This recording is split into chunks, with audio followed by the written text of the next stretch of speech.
SIR প্রতিবাদে আজ পথে নামছেন মমতা বন্দ্যোপাধ্যায়। এসআইআর ইস্যুতে গরম ভোটের বাংলা। এনআরসি এসআইআর আতঙ্কে আত্মহত্যার অভিযোগ সামনে এসেছে। এরই প্রতিবাদে আজ পথে মমতা বন্দ্যোপাধ্যায়। রেড রোড থেকে জোড়াসাঁকো পর্যন্ত মিছিলে থাকবেন অভিষেক বন্দ্যোপাধ্যায় সহ দলের শীর্ষ নেতৃত্ব। কথা বলবো, পারাদীপ রয়েছে সঙ্গে।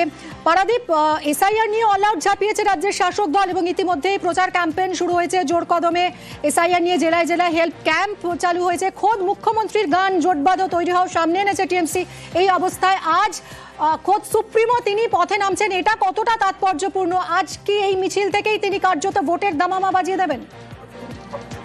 রাজ্যের রাজনৈতিক প্রেক্ষাপটে আজকের এই মমতা বন্দ্যোপাধ্যায়, অভিষেক বন্দ্যোপাধ্যায় সহ তৃণমূল কংগ্রেসের যে এসআইআর ইস্যুতে মহামিছিল, কিন্তু অত্যন্ত তাৎপর্যপূর্ণ। কিন্তু দেখো, এমন একটা দিনে আজকের এই মহামিছিল, যেদিন বাংলার রাজ্যের বাড়িতে বাড়িতে গিয়ে যারা বিএলও আছেন, সেই ব্লক লেভেল অফিসাররা তারা যে গণনা ফর্ম, সেই ফর্ম বিলি করছেন। এবং তৃণমূল কংগ্রেসের কিন্তু আজকের এই এসআইআর কিভাবে আজকের এই দিনটি কেন অত্যন্ত তাৎপর্যপূর্ণ।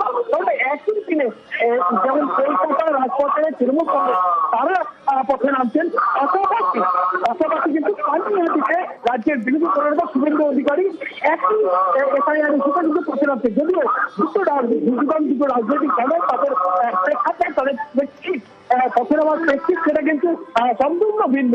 একদিকে তৃণমূল কংগ্রেস তারা যেমন আজকে যে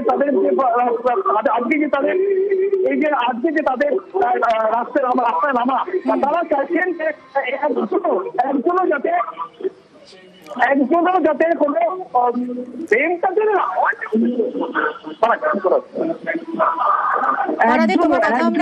শুনতে পাচ্ছি না, তোমার সঙ্গে আবারও আমরা পরে যোগাযোগ করবো। আপাতত ধন্যবাদ। আর কিছুক্ষণ সময় তারপরেই শুরু হবে তৃণমূলের এই মিছিল। এদিকে এসআইআর বিরোধিতায় কলকাতায় তৃণমূলের এই মিছিলকে আক্রমণ বিরোধী দলনেতা শুভেন্দু অধিকারীর। আজকে যে 3টের সময়